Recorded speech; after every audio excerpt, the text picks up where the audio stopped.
Hi everybody. So I wanted to do a video on to explain why I feel that a ratification referendum, a people's vote, has a overwhelming moral case. And for some time I've been wondering how to break down the current dilemma the country's facing, and it occurred to me that it can be summed up as follows.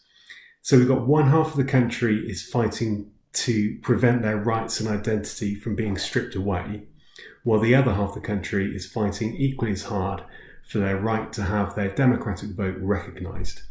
The dilemma is that the vote is the cause of the loss of rights. On the other hand, keeping those rights will negate the vote. Now, these are two of the most potent and fundamental attributes of a free democracy, one where rights are supposed to be preserved and where democratic votes are supposed to be accepted. And as such, we find ourselves in an almost impossible dilemma, because we are posed with the question, what is more important, rights or a democratic vote? And it explains why both sides of the argument are so entrenched in their views, because both sides have understandable and legitimate cases. It also explains why so many people feel so passionately about their cause, because these things are so fundamental to us, and it really doesn't get more fundamental than this. Now, these things are so fundamental that if we do not find a way forward, this country will remain split for decades to come, and the bitterness is just going to fester. So, to extrapolate further, the vote to leave the European Union was a vote for change. It wasn't to preserve rights and identity, it was to change rights and identity, and as a consequence, take rights away from half the country. On the other hand, those who are arguing to remain in the European Union are arguing to keep the status quo, and as such are not arguing to remove rights from people in the country. Now, I know it'll be said that remaining in the European Union is not to stay the same because the EU is evolving. But the counter argument to that is we have control over that change, and ultimately the UK has a veto over any future treaty changes. Whereas to leave the European Union will result in a sudden and abrupt rupture.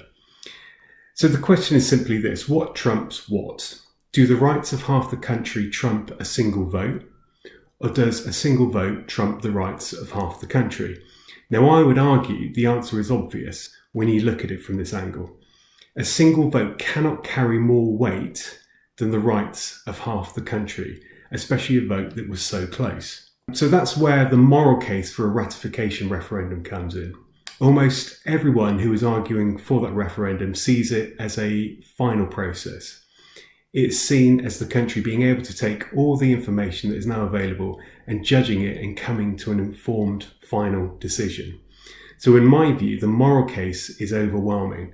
A single vote, no matter how democratic, cannot be construed to have more legitimate weight than the rights of half the country.